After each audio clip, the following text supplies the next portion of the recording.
आणि आता थेट जाऊयात, संदीप क्षीरसागर बोलतायत. ज्या पद्धतीने सर्वांनी तिथं लोकप्रतिनिधी बोलले तर कुठंतरी लोकांनाही वाटतं न्याय भेटणार आहेत आणि न भीतीपोटी जे लोक शांत बसले होते, आज एक एक माणसं त्या विषयावर बोलतात. ते प्रत्येकाकडं कुणी ना कुणी त्यांच्यावरती जे अन्याय झालाय ते कागदासहित माझ्याकडे पण काही देतात. ते तसं अंजलीताई दमाने सुद्धा त्यांच्याकडे कागद असल्याशिवाय ते बोलणार नाही. बरोबर असेल. राजीनामे देखील त्यांनी मागणी केलेली आहे, राजीनामा दिला पाहिजे. मी तर पहिल्या दिवशीपासून मागणी करतो.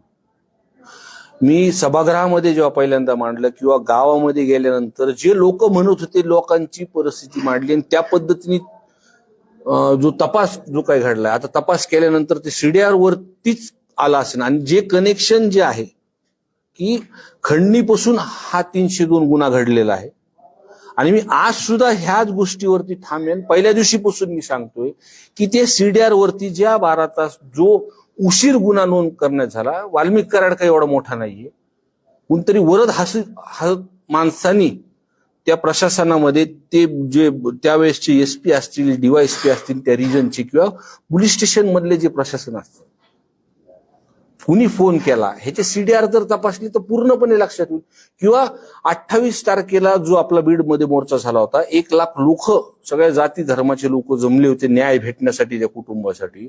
मला ही माहिती भेटली होती की त्या कालावधीमध्ये एका मोठ्या हॉस्पिटलमध्ये वाल्मिक कराड तिथं म्हणजे ट्रीटमेंट घेत होते, म्हणजे फक्त आराम करत होते. आणि वरतून TV वरतून हा सगळा जे काही हा सगळा विषय ते बघत होते.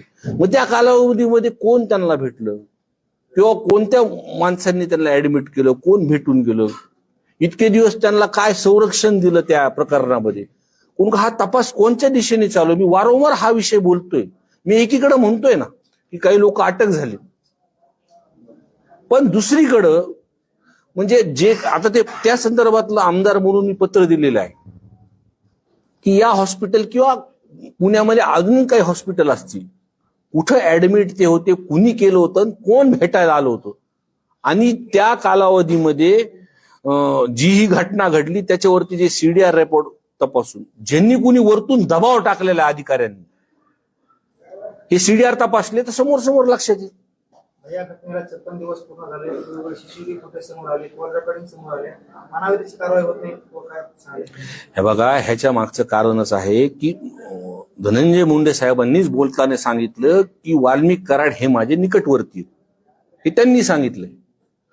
एक मंत्री म्हणून निश्चितपणे त्यांना संरक्षण भेटत आहे हे आपल्याला दिसून होतं. ज्या पद्धतीने वाल्मिक कराड हे सरेंडर झाले, तुम्ही अटक झाल्यानंतर तपासामध्ये त्यांच्या हातातले गोरे गमजे हे पोलिसांनी का काढले नाहीत, हे तुमच्या मीडियाच्या समोर सुद्धा हा विषय आलेला आहे.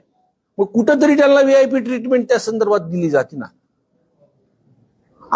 जो कोणी फरार आहे, जे कोणी, तुम्ही हा पण प्रश्न विचारला की ते अजून का अटक झालं नाही, तर माझी शंका आहे त्याच्यामध्ये की जी पूर्वी परिस्थितीमध्ये त्या ठिकाणी जे घडलेलं आहे मला वाटत नाही ते सापडतील. उद्या मुख्यमंत्र्यांच्या उपस्थितीत राष्ट्रीय मतदारसंघात विकास कामांचं उद्घाटन होते. 2 कार्यक्रम आहेत त्या ठिकाणी. कार्यक्रमाची पत्रिका आहे, बॅनर्स आहेत, त्यावर देखील फोटो आहेत. तुम्ही जाणार त्या कार्यक्रमाला? हो, ते राज्याचे मुख्यमंत्री आहेत. आम्ही जरी एक वेगळ्या भूमिकेसोबत असलो आणि एका विचारासोबत चालू असलो, पण आमदार म्हणून तिथे एक शासकीय कार्यक्रम आहे. तिकडचे आमदार जे आहेत सुरेश अण्णा धस यांनी पण मला बोललेलं आहे, माझं नाव टाकलंय, मला विचारलं मी येणार आहे कार्यक्रमाला. का आपण मतदारसंघातलं एखादं विकासाचं काम जर असलं तर आपण त्यावेळेसचे ज्या खात्याचे मंत्री, मुख्यमंत्री, उपमुख्यमंत्री, आपण त्यांना भेटावंच लागेल मला. आणि आपण तर उठलं ह्या DPDC मध्ये जी काही कितक्या दिवसाची मागणी होती, मी पहिले सुद्धा ह्या अधिवेशनात बोललेलो आहे विषय की ही जी योजना आहे ही देवेंद्र फडणवीस साहेब असताना त्यांनी उद्घाटन केले, ही मंजूर केलेली योजना आहे. जे आपण सुद्धा बीड शहरामध्ये राहतो, आज आपल्या घरी सुद्धा 15-15 दिवसाला पाणी येतं. 3 लाख लोकसंख्या आहे. त्यांना सुद्धा ह्या विषयावरती त्यांच्या दालनात जाऊन भेटलो, त्यांनी सुद्धा पत्र त्यांनी पॉझिटिव्ह त्याच्यामध्ये सांगितलेलं आहे की योजना तुम्ही चालू केलेली आहे. आणि आज ह्या DPDC मध्ये ऍक्शन अजितदादांनी त्याच्यावरती घेतली. मी उद्याच्या कार्यक्रमाला तिथे जाणार आहे. चौकशी समिती नेमलेली परळीमध्ये आहे, त्याच्यावर तुम्ही समाधानी आहात का? आणि एकंदरीतच ज्या पद्धतीने सुरेश दत्तांचं म्हणणं आहे की 2019 पासूनची चौकशी केली जावी, फक्त 2 वर्षाची नाही तर 2019 पासून चौकशी केली जावी. मी आता जी माहिती मला भेटली ही सर्वच मला वाटतं जिल्ह्याची चौकशी समिती येणार आहे आणि ती त्यांची तारीख अजून ठरलेली नाही. पण ही आल्यानंतर या ज्या कालावधीमध्ये जे काही मागच्या ह्याच्यामध्ये जी कामं झालेली आहेत ते ज्या पद्धतीने चौकशी करतात किंवा मी माझ्या मतदारसंघामध्ये सुद्धा ज्या कामामध्ये जी खालीवर झाले, ज्या चुकीच्या पद्धतीने अधिकारी तिथं वागलेले त्याचे सुद्धा मी पत्र या समितीला मी तिथे देणार आहे आणि ते काय चौकशी करतात ह्याच्याकडे सगळ्यांचं लक्ष आहे. मात्र असं वाटतंय का की या सगळ्या चौकशी समितीतून निपक्षपाती पद्धतीने हे सगळं होऊ शकतं? आता जसं की तुम्ही मगाशी संशय व्यक्त केला की मंत्रिपद असताना असं देखील आता देखील तशा पद्धतीने होऊ शकतं असं वाटतं का, किंवा इन्फ्लुएन्स होईल असं वाटतं? काय हे दोन्ही विषय वेगळे आहेत.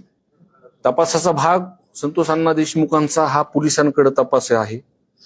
ते जे काय करतात सगळ्या वस्तू काय गोष्टी त्यांच्या जेकडे आहेत, जसं समजा आपण सीडीआर जर त्यांना जर मागितला आणि त्यांनी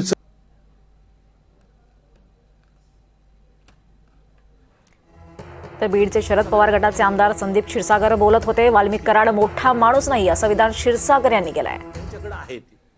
पण हे जे काही कामं झालेले आहेत, मग ते जिल्हा परिषद असतील, पंचायत समितीच्या माध्यमातून असतील, नगरपालिका असेल, हे कागदावरती कामं झालेली आहेत. ह्या चौकशीमध्ये जे कागदावरती ज्या गोष्टी येणार आहेत आणि ती चौकशी समिती ही अजितदादांनी लावलेली आहे. त्याच्यामुळं मला असं वाटतं तिथं काहीच खालीवर करता येणार नाही आणि येणाऱ्या काळामध्ये जे काही पैसे मंजूर आपल्या जिल्ह्याला किंवा बीड मतदारसंघाला होतील प्रामाणिकपणे काम होतील असं मला वाटतं. म्हणजे आपण जर बघितलं तर निवडणुकीपूर्वी जी महायुती अखंड होती, नाराजी नव्हती, त्यामध्ये आता कुठेतरी नाराजी दिसत आहे. एकनाथ शिंदे नाराज असल्याचं बोललं जाते. आजच्या बैठकीला देखील ते व्हीसीद्वारे उपस्थित राहणार होते. दुसरीकडे रायगडच्या पालकमंत्री पदावरून गोगावले असतील आणि तटकरे असतील यांच्यामध्ये वाद सुरू आहे. तिसरीकडे आमदार सुरेश धस हे धनंजय मुंडेवर बीडमध्ये आरोप करतात, पंकजा मुंडेवर आरोप करतात. महायुतीमध्ये कुठेतरी बेमनाव दिसतं. तुम्ही हा प्रश्न हा महाराष्ट्राच्या ह्याच्यावरती मी लई लहान माणूस आहे राव. हा मी लहान माणूस आहे, मी आपल्या मतदारसंघापुरतं आमदार आहेत तुम्ही आणि हो मी तुम्हाला तेच सांगतो या संदर्भात मी लई लहान माणूस आहे, मी मतदारसंघापुरतं